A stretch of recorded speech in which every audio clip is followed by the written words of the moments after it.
მოგესალმებით ძვირფასო რადიო მსმენელებო, ეთერშია შუადღის პოლიტიკა, რადიო სივრცის ეთერში FM 98-სა და 5-ზე მაუწყებლობთ გაზაფხულის ქუჩის სტუდიიდან, მე გურამ ნიკოლაშვილი ვარ და ჩვენი გადაცემის მეორე სეზონი ეძღვნება საქართველოს მე-11 მოწვევის პარლამენტის საქმიანობას, მიმდინარე მოვლენებს და კანონშემოქმედებით პროცესს.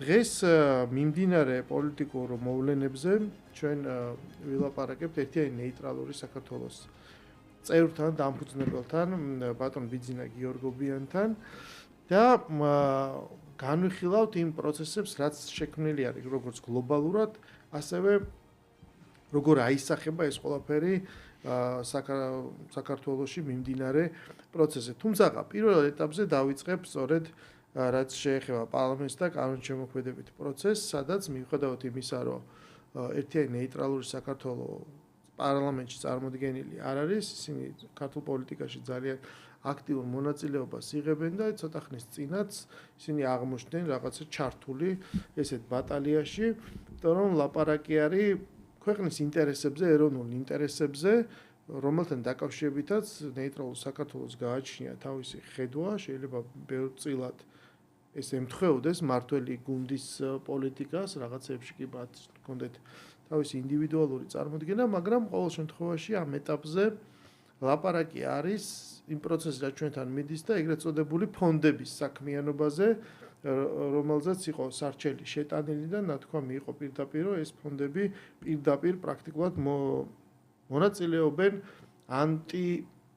ანტისახელისუფლო არა მარტო, არამედ ანტიკონსტიტუციურ პროცესში, რასაც ქვია სრული წახალისება იმ დესტრუქციული ქმედებების, რომელსაც ჩვენ ვხედავთ, ანუ მიზანმიმართული კანონდარღვევა ყოველდღიურად საპროტესტო გამოსვლებისას და ფაქტობრივად ფონდები დაკავებული არიან ინდულგენციის გაცემით.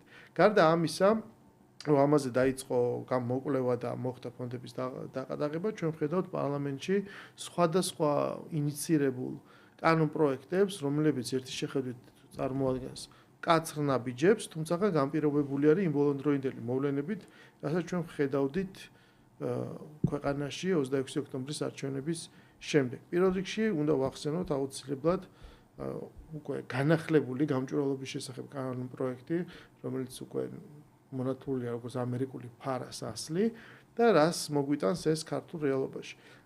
თუ შეიძლება რომ ამ თემებით რომ დავიწყოთ, თქვენ როგორ უყურებთ, როგორც საკუთარ ინიციატივას, ასევე იმ მნიშვნელოვან კანონებს, რაც პარლამენტშია დაინიცირებული.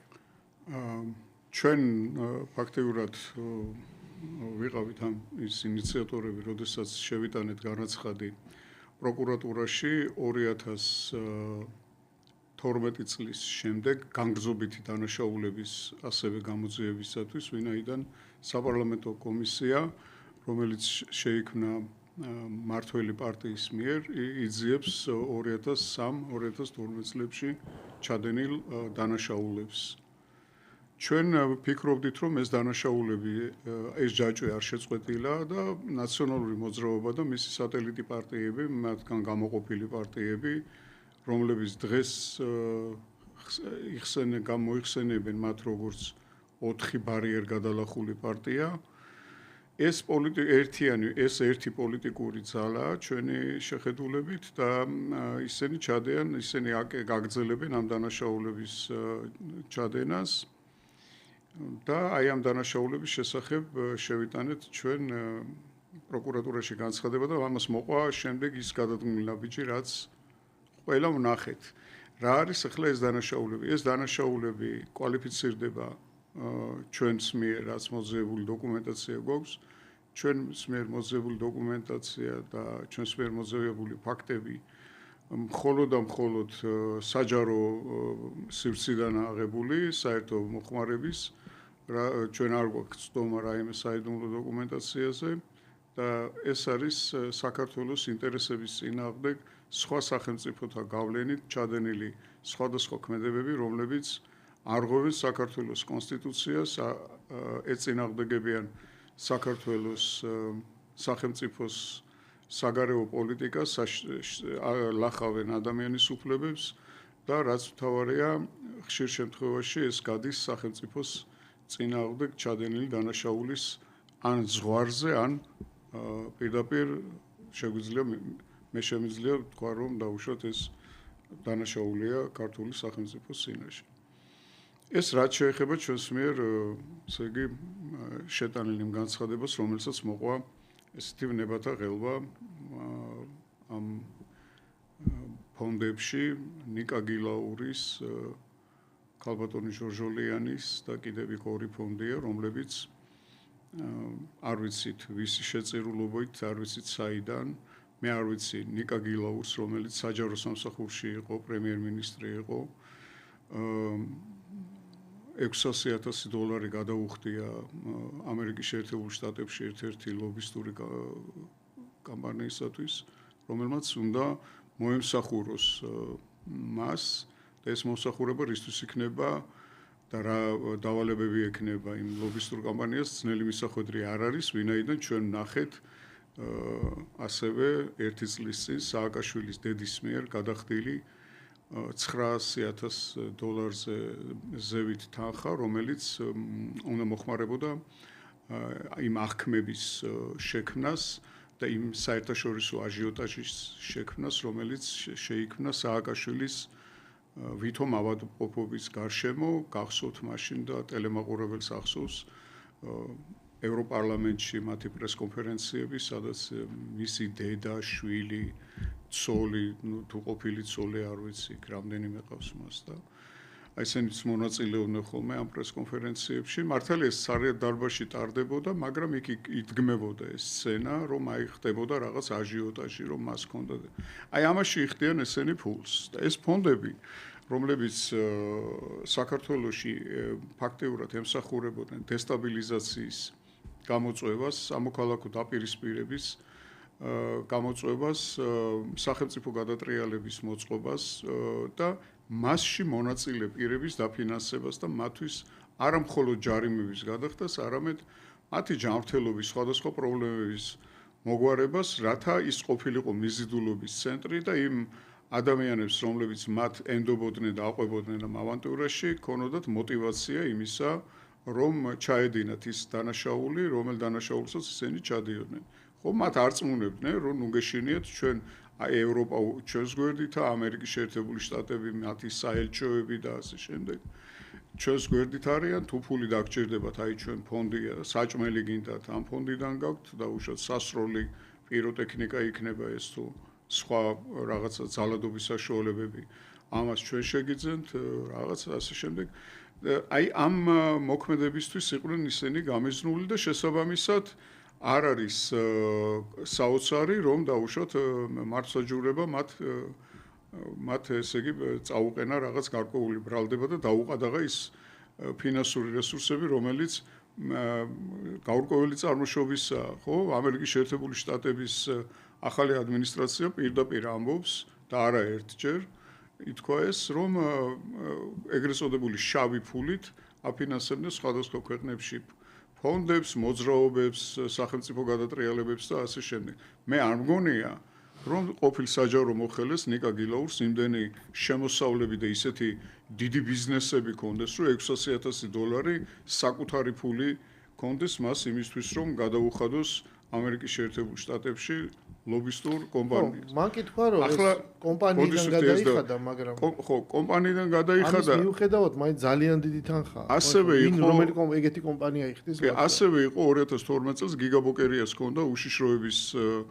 უშიშროების საბჭოს სახელით $700,000, რომელიღაც ამერიკულ კომპანიაზე. ამ სახელმწიფო ფული იყო ეს. ხო, ეს სახელმწიფო ფული იყო, მაგრამ დანიშნულებაში იქ როგორ არის, ესე იგი იმ სახელმწიფო ფულით ემსახურებოდა იმ პარტიას, რომელი პარტიაც იყო ხელისუფლებაში. ნიკა გილაურმა განცხადება გამოაქვეყნა, მე გუშინ ვნახე და ანუ თავი იმართლა. თუმცა ოპოზიციური ძალების ნეგატიური რეაქციაც ვნახეთ, იმიტომ რომ აქ ხო ეს დანიშნულება ხო ძალიან დავარცხნლად იწერება, რომ ქვეყანას დაეხმაროს ურთიერთობებში, დემოკრატიული რაღაც ტენდენციები გააძლიეროს, ანუ იქ კეთილშობილურად წერია, მაგრამ ნუ ურთიერთობაში და ფაქტიურად და კონტაქტების დამყარებაში. მე ვიტყოდი აი კონტაქტის დამყარება, გაუგებარი ტერმინების კონტაქტის დახმარებაში რომ დაეხმარება ვიღაცა. მე ეს რო შეხვდება თქვა რაღაცა ტრამპის გარემოწვას, იქ რას ეთქვის მე აქედან ხო გასაგებია, ამიტომ იქ მე ეს ძალიან ადვილი არის რომ რა ტენდენციასაც გინდა ის მოარგო, მაგრამ სწორედ იმიტომ რომ ესეთი ნეიტრალური ვითომ wording-ი იყო შერჩეული, მას ვიღაც ოპოზიციონერების კრიტიკაც მოყორო. კი, მაგრამ რას ეხმარები შენ? ანუ ხელისუფლება იქ რა თქმა უნდა, რომ ამერიკული ქართული ურთიერთობები სამთავრობო დონეზე, ანუ ხელისუფლებას ეხმარები, იმიტომ რომ ჩვენ ახლა ეს ბოიკოტის ხაზი ძალიან ძლიერია. ამიტომ რომ გადავიდე ამ თემაზე, ორი რამ მაინტერესებს, რომ ერთი რომ ჩვენ ვხედავთ, ჩვენ ნახეთ აი ეს ნოემბერი, დეკემბერი, ანუ დაახლოებით 3-4 თვიანი კამპანია აბსოლუტურად გაცხადებული მიზნით, აქ ეს საპროტესტო გამოსვლები, ეს ხო არის უბრალოდ პროტესტი გამოვხატეთ და მორჩა. ეგ შეიძლება გექნა პირველ დღეებში. ეს ხო გაცხადებული გეგმა, ეს ანუ დამალული არის, რომ ეს არის უნდა გადავტეხოთ, ხელისუფლება უნდა ჩამოვაქციოთ და უნდა შევცვალოთ. მაკეინის ფონდმა ხო წერილობით გამოვაქვეყნა. ღია, ხო ამას ხო არ ვაბრალებთ, მივაწერთ. ეს არის გაცხადებული, ეს გეგმა ჩავარდა. ჩვენ ხედავთ რომ ეს უკვე აღარ მუშაობს, მიიღო კომიკური ხასიათი, იმიტომ რომ ეს მიმდინარეობს სრულიად ინერციით. დღეს ხოთაშორის ეთერამდე მე ვკითხულობდი ერთ-ერთ ჯგუფში დისკუსიას ამ ოპოზიციურ ჯგუფში, რომლებიც მსჯელობდა ჩვეულებრივი ხალხი, რომ აი რა გავაკეთოთ. ჩვენ ხვდებით რომ უკვე რუსთაველი გადაიკეტა, აი ამ ჰედლაინისთვის ყოველდღიურად, ანუ მედია რეალობის საკვებად გაღებული ხარკი უკვე ნონსენსია, იმიტომ რომ მართლა ასი კაცი ვართ, ანუ ხელოვნურად ვკეტავთ, ეს არ არის საკმარისი, ამიტომ კანონს ვარღვევთ, იმიტომ რომ ხელოვნურად ვკეტავთ, ეს საკმარისი რაოდენობა არ ვიკრიბებით. კანონს რო ვარღვევთ, ხელისუფლებას საშუალებას ვაძლევთ, დაგვაჯარიმონ, იმიტომ რომ ამით ისე იყენებენ ამას, რომ ხელოვნურად კეტავ, ხო? და ჩვენ ვიგუდებით ამითი, სუსტდებით და მიზანს ვერ ვაღწევთ ვერაფერს და რა გავაკეთოთ, ხო არ ჯობია რომ ვიყოთ რა იმაზე ტროტუარზე იგავაგზავნოთ პროტესტი და გაყოფილი იყო შუაზე, ესე ვთქვათ, აზრი, ზოგი იძახდა რომ არა როგორ ეს ჩვენ უნდა მივახციოთ, ვიღაცა იძახდა რომ იცი რა ცოტა რაღაცა მეტი ადეკვატურობა გამოვიჩინოთ. სხვა შორის ძალიან საინტერესო რეფლექსია, კარგად არის არეკლილი მთლიანი ის პროცესი, რაც სოფლიოშიც მიდის, ხო? ძველ სამყაროსა და ახალ სამყაროს შორის, ახალი სამყარო, რომელიც ამას ვიცი რა არის, არსებობს რაღაცა რეალობები. მოგვიწევს თვალი გავუსწოროთ ამას, ძველი იძახის რომ არა, არსებობს გარკვეული ჩარჩო, სადაც ყველაფერს ქვია თავის სახელი და ჩვენ ეს სურათი უნდა შევინარჩუნოთ, რადგან არ უნდა დაგვიждდეს რამდენი სიცოცხლე თუ ფასი. ხელისუფლება ამ დროს, რომელმაც ნახა ყოველ ჯერზე, რა ინსტრუმენტების გამოყენება ხდება აი ამ ძალადობრივი პროცესისთვის, რევოლუციური სცენარისთვის და ასე შემდეგ, დაიწყო კანონმდებლობის გამკაცრება. მათ შორის რაც მე ვახსენე, აი ეს ამერიკული ფარა, სადაც მამუკა მდინარეზე უმრავლესობის ლიდერი იძახის ხოლმე, რომ აი ეს არის ის მკაცრი კანონი, თავის დროზე არ გვინდოდათ და მე შინ რო აპროტესტებდით, მაგრამ ეხლა მივიღებთ ამას. და ჩვენ ვხედავთ თელ საკანონმდებლო პაკეტს, რომელიც მედია რეგულაციებს ამკაცრებს სხვადასხვა რამეს. ანუ თქვენი აზრით ეს რამდენად აუცილებელია, დროულია და სამომავლოდ ხომ არ გამოიწვევს რაღაცა ერთგვარ, ისეთ რა, ანტიდემოკრატიულ ტენდენციების საფუძველი ხო არ გახდება, იმიტომ რომ ეს პროტესტი პრაქტიკულად ცხადია რომ დამთავრდება და შემდეგ რა ქვეყანაში ვცხოვრობთ. ისიც რა არის, მოდი მე ცოტა უკნევარ მოვყვები იმას, რომ ესე თვითონ ეს პროტესტი, რომელიც თბილისში მიმდინარეობს და რომელიც ძალიან უკვე ფაქტიურად რაღაც უნიჭო თეატრალურ დადგმად იქცა და ახლობით 100 კაცი მონაწილეობს შიგნით. ნუ გინდათ 300, ხა ამას არ აქვს მნიშვნელობა. ეს კვებავს ისეთ პოლიტიკურ ხელმოწარულ ადამიანებს, როგორც არის სალომე ზურაბიშვილი და ის პარტიები, რომელიც მასთან დადიან რაღაც ვითომ კონსულტაციებს. ანუ აქ რა ხდება იცი, ამ შემთხვევაში ჩვენ საქმე გვაქვს ოპოზიციის ფაქტიურად რაღაც ძალიან ისეთ კრახთან, რომელიც მათ განიცადეს არჩევნებზე და ოპოზიცია ვეღარ ქმნის ახალ რამეს. ისინი იკვებებიან ისევ იმ ძველი თქვენ როგორც თქვით ახლა იმ ძველი დღის წესრიგით ცხოვრობენ, რომელიც სოფლიოში გაბატონებული იყო მანამდის, ვიდრე ამ დღის წესრიგის მკვებავი თეთრი სახლის ადმინისტრაცია არ შეიცვლებოდა. ეხლა არის სხვა რეალობა, მაგრამ ისინი ვერ აღიქვავენ ამ სხვა რეალობას. გუშინ სალომე ზურაბიშვილმა გააგზავნა ევროსაბჭოში წერილი, რომ ჩამოვალო თუ დაგვიძახებთო და ოპოზიციურ პარტიებსაც ჩამოვიყვანო და იქ თავარი რაც მე სხვა შორის დავწერე კიდევაც, რომ იქ წერს, რომ ეხლა აქ ცხადია მიმართავს ევროპას, რომ ამერიკა გადისო აქედანო და თქვენ უნდა აიღოთ თუ საქართველოში ეს თქვენ თავზეო რომ აქ დემოკრატია იყოს დაცული, სიტყვის თავისუფლება და ასე შემდეგ, რასაც მეორე ნაწილში შევეხები მე ამ ჩემი იმის გადმოცემის, პასუხის გადმოცემისას. ხო, ისინი აღიარებენ, მათ ეჩვენებათ, მათი წარმოდგენა ესეთია, რომ ამერიკა რაღაც შედის, ანიკიდან გადის, აქედან ამერიკა გავიდა, რუსები შემოვიდნენ, რაღაც ესეთ მოჩვენებებში არიან. ესენი რეალობისგან არიან აბსოლუტურად მოწყვეტილები და ებღაუჭებიან ევროპას, რომელიც ერთგვარი არ არის. ევროკავშირი არ არის ერთი სახელმწიფო თავისი კონსტიტუციით, კანონმდებლობით და ვალდებულებებით. ის არის ქვეყნების კონგლომერატი. ხო, და შეუძლებელია, რომ ევროკავშირის სახელით გელაპარაკებოდეს რომელიმე მის კი ლაპარაკობენ ახლა რაღაც იქ გარკვეული არარჩეული, არავისგან არჩეული დანიშნული ჩინოვნიკები, მაგრამ ეს არ არის ის, რომელიც შეცვლის დაუშვათ რეგიონში რომელიმე ერთი ზესახელმწიფოს გავლენას. ეს არის კოლექტიური ევროპული ძალა, რომელიც ერთიანი არ არის. ეს მათ არ შეუძლიათ რომ აღიარონ და გაიგონ. ეხლა რაც შეეხება იმას, რომ ამ ცვლილებებს, რომელიც საქართველოში მიმდინარეობს ახლა საპარლამენტო დონეზე, ეს არის ნარკოტიკების გამსაღებლების წინააღმდეგ კანონმდებლობის გამკაცრება, ეს არის დარეგულირება თვითრეგულირებიდან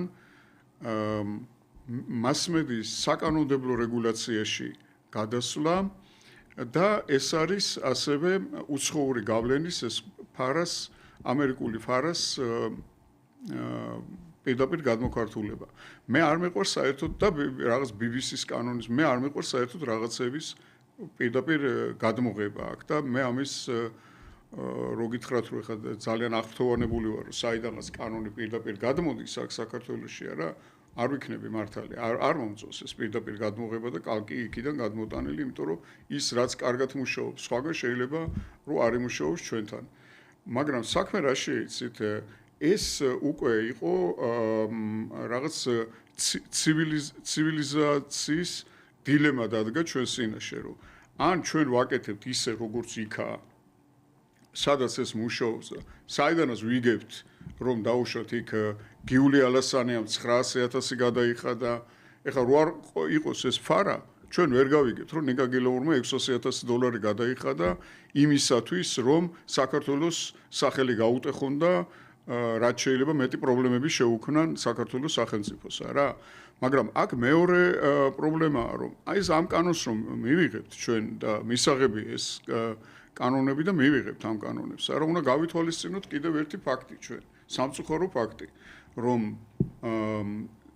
რამოდენიმე ასეული 1000 ამორჩევლის ხმა პარლამენტში იმის გამო რომ მათ მიერ არჩეული პარტიები დაადგნენ საქართველოს ღალატის გზას პირდაპირ საქართველოში სახელმწიფო გადატრიალების მოწყობის გზას და არ შევიდნენ პარლამენტში არ ისმის პარლამენტში ამ ხალხის ხმა ეს კარგი არ არის მე მინდა პირდაპირ გითხრათ და კარგი იქნებოდა რომ გამართულიყო დებატები იგივე მართველი პარტია ამბობს რომ ის არის მოწოდებული იმისგან რომ დაუშვით იქ რამე თუ უნდათ რომ შეიცვალოს მათ ოპოზიციას ამბობს რომ აი მოდით გვითხრით არგუმენტით თქვით და შევცვლით ხო ყოველთვის ესე იყო მაგრამ მათ პარლამენტი დატოვეს არ შევიდნენ პარლამენტში ანუ ისინი არ მონაწილეობენ სახელმწიფო ცხოვრებაში რაც ძალიან ცუდია და ცუდია მართველი გუნდისთვისაც და ცუდია სახელმწიფოსთვისაც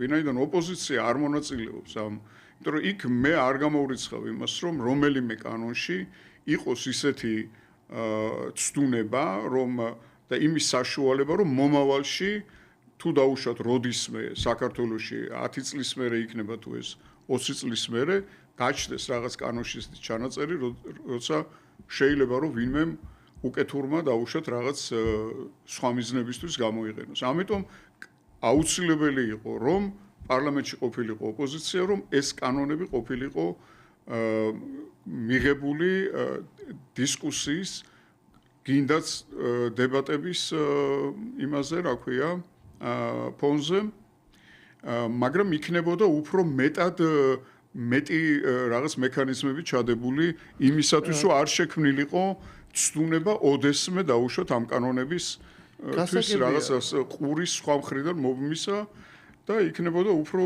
მისაღები. გასაგებია, მაგრამ ვერავინ არ აუკრძალავს პოლიტიკურ ძალებს, თქვათ, აი ბოიკოტის გამოცხადებას, ისევე როგორც პატიმარს არ ეკრძალება შიმშილობა და არსებობს მე რაღაც კანონით დადგენილი ნორმები. ვაკეთეთ ჰუმანისტური მიდგომა გულისხმობს, რომ არ შეიძლება სადრე იყენებენ ხოლმე ძალით ყვება მაგალითად ეს არ შეიძლება. და მოკლედ მთელი კანონმდებლობა არსებობს, შიმშილობა ისე არ არის, რა ქვია, უბრალოდ ხო, ყოველდღიურად შეთავაზო მაინც საჭმელი და მთელი პროცედურა. ამ პარალელს რასთან ვავლებ, რომ ისევე არის პოლიტიკური ცხოვრებაც. ხო, იმას ვერ აუგზავნა ბოიკოტის გამოცხადებას, არ მონაწილეობას, თვით დაზიანებას ამ პოლიტიკურად. მაგრამ ვისი მოვალეობა და პასუხისმგებლობა ეს პირველ რიგში არის თუ არა ამომრჩევლის, ანუ ამომრჩეველმა მიმდინარე პროცესი ძალიან ზუსტად უნდა დაინახოს. თქვენ რომ გაქვთ რაღაც სასამართლო პროცესი და რომ მოიყვანეთ ადვოკატი, ეს პროცესი მიდის სადღაც მოსამართლედ ნიშნავს შეხვედრებს და ყოველდღიურად რაღაცა ხდება და წარმოიდგინეთ რომ ადვოკატი უარს იძახის და ერთ-ერთ დღეს აღარ მოდის აქ და დაკტოვათ ეს ამის პირისპირ. იმიტომ რომ ადვოკატი არ გამოცხადდა და ბოიკოტი გამოაცხადა, რამე ხო არ შეწყდება ამით. ზუსტად ისევეა ქვეყნის პოლიტიკური ცხოვრება, კალენდარი ვერ გაჩერდება. შენ ამას აღიარებ ხელისუფლებას, არ აღიარებ და შენ რეალობაში რაბუშჩი ცხოვრობ, არანაირი მნიშვნელობა არ აქვს კალენდრისთვის. მზე დილით ამოდის, საღამოს ჩადის და ვიღაცა ახორციელებს ამ ხელისუფლებას და შენ ადეკვატური ის უნდა გამოიჩინო ამ ყველაფრის მიმართ, ხო? რაღაცა რეალობა. კალენდარი და სეზონი გააჩნია ყველას. თქვენ ლაპარაკობთ ამორჩეველზე. რა თქმა უნდა, ფეხბურთის ჩემპიონატს თუ რაც იქნება, ვერ მოხდება ის, რომ ეს ყველაფერი გაჩერდეს და შემდეგ შენ როცა გინდა მასში გადაზდეს, ან მე სანამ რაღაცა შედეგს არ მივაღწევ, მანამდე არაფერი არ გაგრძელდება. ეს ყოველდღიურად მიმდინარეობს ცოცხალი პროცესი. სწორედ ამიტომ ამორჩეველმა უნდა დაინახოს ზუსტად, რომ მან თავისი პასუხისმგებლობა უნდა მოსთხოვოს იმ ოპოზიციურ პარტიას, რომელსაც ხმა იმიტომ კი არ მისცა, რომ 26 ოქტომბერს ის იმაზე არ ფიქრობდა, რომ ესენი პარლამენტში არ შევიდნენ. იმედი ჰქონდა, რომ მოიგებდა, დამარცხდნენ, მაგრამ საპარლამენტო რესპუბლიკაში ეს მარცხის პირობითია, იმიტომ რომ შენ რაღაცა პროცენტს ძალაუფლების რაღაც ნაჭერს იღებ. შენ იღებ უდიდეს რესურსს იმისთვის, რომ თუ შენ უმცირესობაში ხარ და ხელისუფლება არაფერში არ გითვალისწინებს, შენ მიღებული რესურსით, ტრიბუნით, საშუალებებით ემუშაო ელექტორატს ამ ამორჩევლის ბაზაზე იმუშაო და გაზარდო ეს მხარდაჭერა და მოემზადო მეორე სეზონისთვის, ხო? აი ამაზე, როდესაც პარტია იძახის უარს და ეს არ ყოფილა შეთანხმებული, არავის არ უთქვია, რომ ჩვენ თუ წავაგებთ, მაშინ ხალხო იცოდეთ, რომ ჩვენ პარლამენტში არ შევალთ წინასწარ. ეს იმედგაცრუება ამ ამორჩეველს უნდა მოთხოვოს პირველ რიგში ამ პარტიებს. ეგ ერთი. მეორე მხრივ ის რომ გააზრების პროცესი დაწყებულია, ეს იმასაც ჩანს სწორედ ამ რაღაცა ძალიან შემცირებულ პროტესტს და ვინც დადის პროტესტზე, მაგალითად არაპარტიული ნაწილი, არამედ ვიღაცა მოქალაქე, რომელსაც ჯერ კიდევ გონია რომ თქვა რაღაცას შეცვლის, ფიქრობს რომ ეს დღის წესრიგი უნდა შეიცვალოს. მანაც უნდა მიაქციოს ყურადღება რა პროცესში, ანუ გაკვეთილი აქედან უნდა გამოიტანოს, რომ ეს არ არის ნორმალური გზა. მით უმეტეს, როდესაც ეს ახალი არჩევნები უკვე რომ რაღაცა იდე ფიქსად იქცა და ჩაიხვიეს და იმეორებენ, დანიშნულია და მოდის შემოდგომაზე. ეხლა ჩვენ გვესმის, რომ ისე მოდი ამაზე ნუ ლაპარაკობ ჯერ ადრე, ანუ ეხლა გაუგებარი ადრე. ადრე რატო ეხლა? არის მარტი. შარშან დაიწყებული იყო ეს უკვე კამპანია. არის მარტი და აგერ არის შემოდგომაზე. ანუ ის მარტივი, აი ხა მე კითხვას ჩამოვაყალიბებ რა. ეს მარტივი რეალობა, რომლის მიხვედრაც ძალიან ადვილია, რომ შენ შეუძლებელია ქუჩის პროცესი დასრულებულია, საერთაშორისო წნეხი ისეთი პროცესები მიდის მსოფლიოში და მით უმეტეს უკრაინის მაგალითზე, რომ შენ სასარგებლოდ ვერაფრით ვერ დაჯდება, მით უმეტეს უახლოეს მომავალში. შენ ხვდები, რომ ქუჩის პროტესტი, რომელიც განლეულია და ხელისუფლება პრაქტიკულად ხელს გიწყობს, იმიტომ რომ აჰა შემოკავებულია ტერიტორია და გამართეთ რაც გინდათ, ეს შედეგს ვერ გამოიღებს და დანიშნულია არჩევნები. ანუ ხო ძალიან ლოგიკურია იმის მიხედვით, რომ ეხლა უნდა მივიღოთ ამ არჩევნებში მონაწილეობა, მთელი ეს პროტესტი თუ შარშანდელი ეს შეთხზული გაყალბების თემა უნდა აამუშაო და უნდა მოუწოდო ხალხო მოდით რომ ეხლა მაინც დავაფიქსიროთ, დავაზღვიოთ თავი და დავაფიქსიროთ ეს რეალობა, რომ ჩვენ ვართ მეტნი ვიდრე ესენი და თუ ამ არჩევნებში ვაჩვენებთ ამ შედეგს, მერე მოვითხოვოთ უკვე ვადამდელი, აი ამაზე დაყრდნით, ანუ საკუთარ თავს მივცეთ ლეგიტიმაცია. ჩვენ ამის ნაცვლად ისევ გვესმის ბოიკოტის გამოცხადებისკენ მიმართული განცხადებები, ისევე როგორც ერთი დღე არ იყო გასული და არარსებულ გაყალბებაზე დაიწყეს ლაპარაკები და ეს კამპანია აბსოლუტურად ჩავარდა. დაიწყეს სრული ფრუსტრაცია და ხელისუფლებას მისცეს სრული კანონპროექტი. ანუ თქვენი აზრით აი ეს ერთადერთი რაციონალური გზა იქნება უგულებელყოფილი თუ ამ დარჩა არსებულ ოპოზიციასაც გაკოტრებულს მაინც აქვს შანსი რომ თავის განახლება გააკეთოს. მე ვფიქრობ, რომ მათ ამის შანსი აღარ აქვთ უკვე, ვინაიდან მათ ამორჩეველს ძალიან დიდი ტრავმა მიაყენეს, როგორც გითხარით თქვენ, რამოდენიმე ასეული ათასი ამორჩეველი მათ ფაქტიურად იგნორირება გაუკეთეს მათ ხმას და მათი ამ ამორჩევლების ხმა არ ისმის პარლამენტში და ეს ადამიანები დიდი ნაწილი ყოველ შემთხვევაში ამ ადამიანებისა მეორედ უფრო მეტად დაფიქრდებიან და უფრო სხვა არჩევანს გააკეთებენ. შეიძლება რომ მათ ხელისუფლების სასარგებლო არჩევანი არ გააკეთონ, მაგრამ თუ გამოჩნდა სხვა პარტიები, რომლებიც იქნება მათთვის მისაღები და შესთავაზებს მათთვის მისაღებს ნაბიჯებს, ალბათ დაუჭერენ მათ მხარს. ამათ რომლებმაც ეს გადადგეს, ეს ნაბიჯი გადადგეს წინასწარ დაწერილი სცენარით და ეს სცენარი ჩვენ ვიღაცის მოყოლილი კი არ ვიცით მაკენის ინსტიტუტიდან ის ლორა თორნტონი როა იმ კალმა პირდაპირ წერილობით გამოაქვეყნა როგორ უნდა მოხდარიყო საქართველოში რევოლუცია რომ არ უნდა ეცნოთ არჩევნების შედეგები და ასე ეს ხო ჩვენ ყველა ვიცოდით და სალომე ზურაბიშვილიც რო იქნებოდა შემდეგი გამწევი რაღაცა ამ ყველაფრის ესეც ვიცოდით ყველა არ არის ეს დაუშვათ ვინმე ერთი ადამიანის აღმოჩენა ისე როგორც დაუშვათ დედამიწის მიზიდულობა აღმოაჩინა ერთმა მეცნიერმა, ხო? ეს ბევრჯერ იქნა ნათქვამი, მათ შორის ჩემგანაც, სხვა ადამიანებიც ბევრს საუბრობდნენ ამის შესახებ ტელევიზიიდან, შეხვედრებზე, საჯაროდ, მაგრამ საქმე იმაშია, რომ ეხა ალტერნატივა, ფაქტიურად ალტერნატიული პარტიები იმ 4 პარტიისა, რომლებსაც გადალახეს ის 4%-იანი ბარიერი, ჯერჯერობით არ ჩანს. რაიმე ახალი. პოლიტიკური ლანდშაფტი იცვლება საქართველოშიც ისე როგორც დაუშვათ ევროპის სხვადასხვა ქვეყნებში. გერმანიაში მაგალითად არჩევნების შემდეგ 4 დღის ჩატარდა გამოკითხვა და ფრიდრიხ მერცის რეიტინგი არის კატასტროფულად დაცემული იმის გამო, რომ ის შევიდა კოალიციაში სოციალ-დემოკრატებთან და მწვანეთა პარტიის ხმებით მოახერხა მან სახელმწიფო ვალის 500 მილიარდ ევროიანი ვალის დამტკიცება შეიარაღებისთვის, რამაც ძალიან დიდი უკმაყოფილება გამოიწვია გერმანელ ამორჩევლებში და ისინი მომავალ არჩევნებზე აუცილებლად აისახება ეს მოვლენები იქაც. სამაგერო ძალიან გაიზარდა ალტერნატივა გერმანიისთვის 4%-ით კიდე გაიზარდათ მათ გამოკითხვის შემდეგ ხმები. ასევე აქაც ეხლა რო ჩავატაროთ გამოკითხვა, ხო, გამოკითხვა ჩვენ გვაჩვენებს, რომ სტაბილურად ჩემი ვარაუდით სტაბილურად იქნება ხელისუფლების ის პროცენტი, რაც მათ ჰქონდათ, ვინაიდან მათ რაიმე ისეთი რადიკალური ნაბიჯი არ გადაუდგამთ არც ერთ მხარეს და მიყვებიან იმ გეგმას, რომელიც მათ ჰქონდათ გამოცხადებული, ეს იყო მშვიდობა და განვითარება, ხო? ეს ძირითადი ხაზი და ამას მიყვებიან ისინი. მაგრამ აი რაც შეეხება ოპოზიციას დღის წესრიგი ჰქონდა გარედან შემოტანილი. აი ეს იყო მთავარი პრობლემა, რომ აქ იმიტომ არც აწარმოებდნენ საარჩევნო კამპანიას ისინი, რომ გარეთ აწარმოებდნენ საარჩევნო კამპანიას სხვადასხვა ქვეყნებში, სხვადასხვა დედაქალაქებში, მათ ეგონათ, რომ შეიძლება ბრიუსელში ან ვაშინგტონში ჩაეწყოთ საქმე და ამ საქმის ჩაწყობით მოსულიყვნენ საქართველოს ხელისუფლებაში. ეს არ გამოვიდა, ვინაიდან ნახეთ ყველამ შედეგად რაც დაიდო. არა ის ტყუილიც ძალიან მალე ჩაიფუშა, რომ აი თითქოს რაღაცა გაყალბდა, არაფერი არ გაყალბებულა. აქედან გამომდინარე, ჩემი ვარაუდია, რომ მომავალ ადგილობრივ არჩევნებში რაიმე დიდ საოცრებას აღარ უნდა ველოდეთ ჩვენ.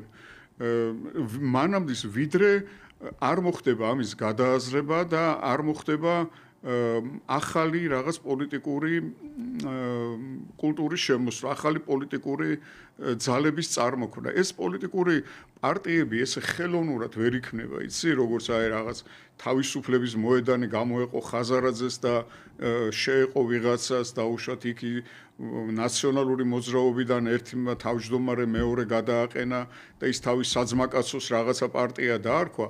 ესე პარტიები არ იქნება, საერთოდ პარტიას ძალიან დიდი სოციალური ბაზა ჭირდება, დიდი მუშაობა ჭირდება, ოპოზიციიდან უნდა დაიწყოს, რა თქმა უნდა. პარტიის შექმნა პირდაპირ ხელისუფლებიდან ვერ დაიწყება რა. უნდა იყოს ოპოზიციური მუშაობა, ოპოზიცია კარგი ნიშაა იმისთვის, რომ ჩამოყალიბდეს რაღაც გარკვეული პოლიტიკური მიმდინარეობა, ვინაიდან ოპოზიციას იმხელა პასუხისმგებლობა არ აქვს რამდენიც ხელისუფლებას. საინტერესო საკითხს მიადექით და აი ამ თემაზე მინდა რომ დაგელაპარაკოთ. ჩვენ ხედავთ, ჩვენ გვექცეთ გამოცდილება, ხო?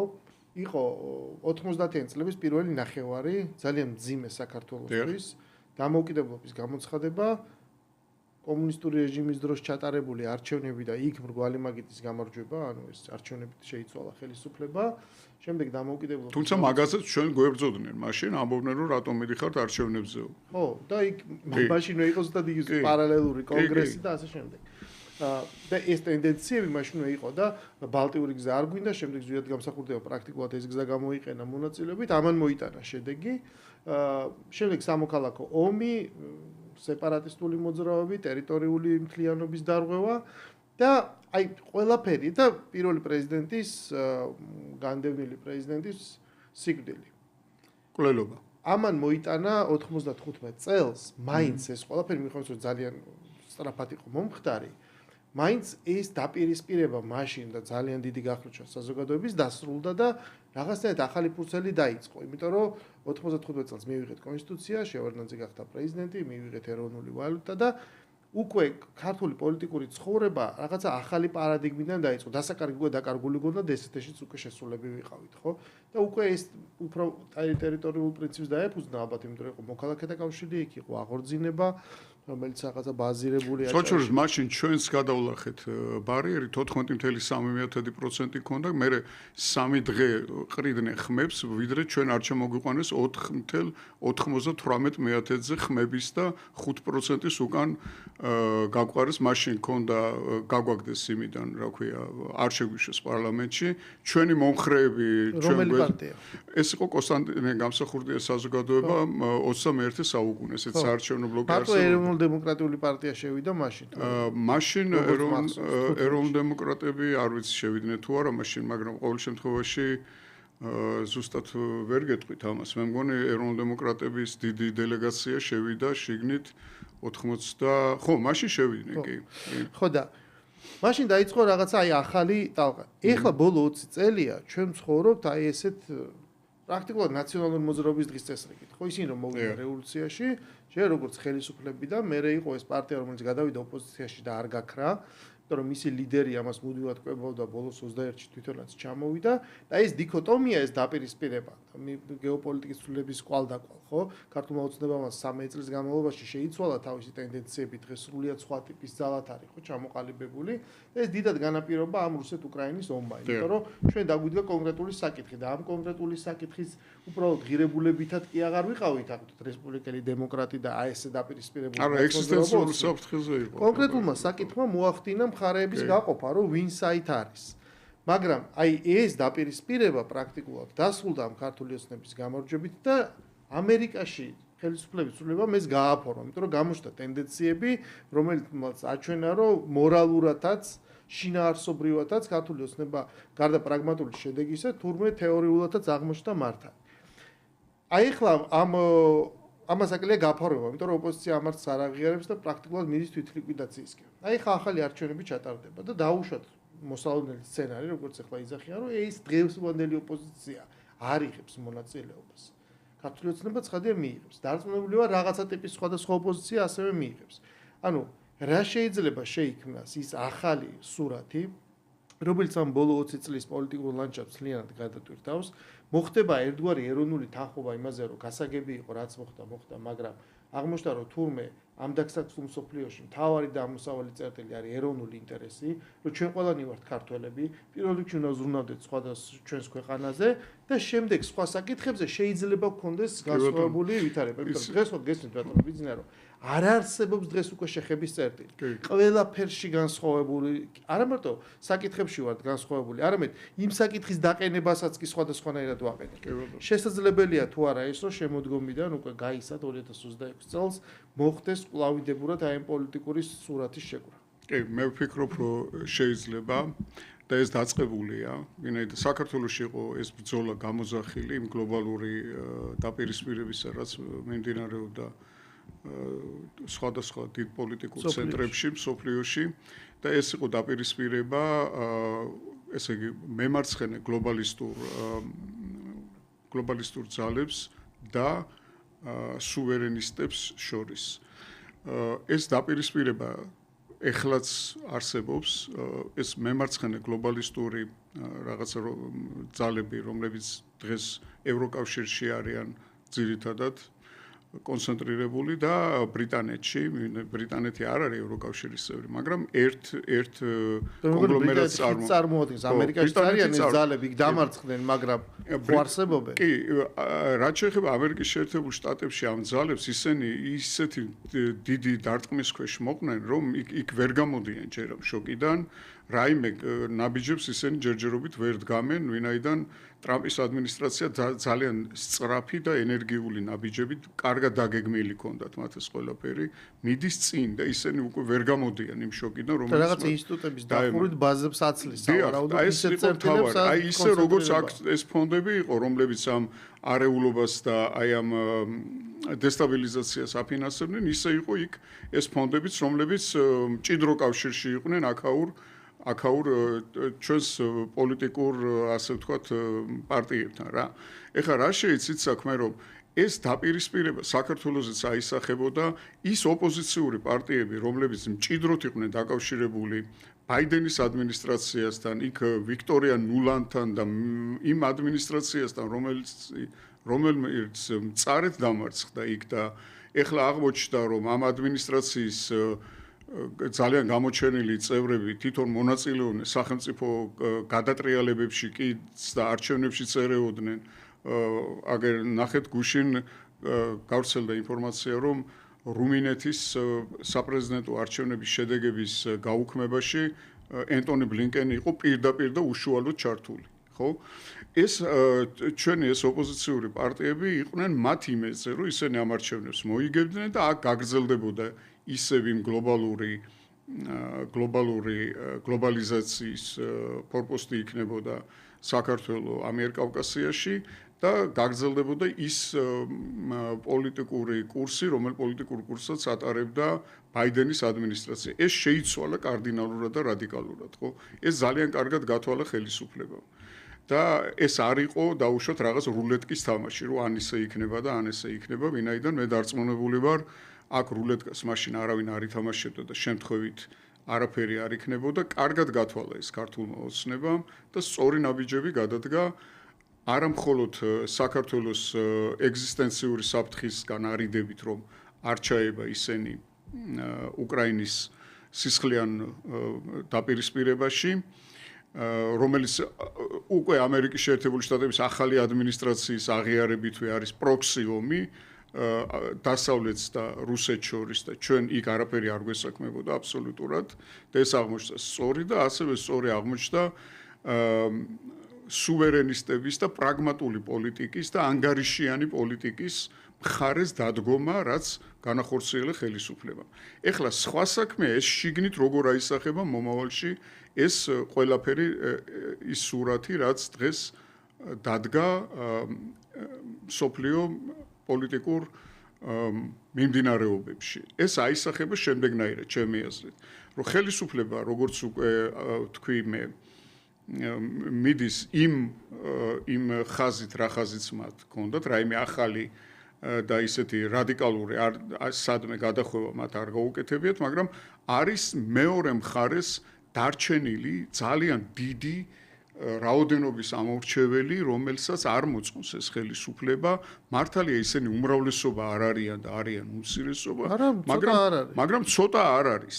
ხო, ეხლა მათ 43% ექნებოდათ რო შესულიყვნენ პარლამენტში. 43% ოპოზიციური ძალა პარლამენტში, ეს არის ძალიან დიდი ძალა.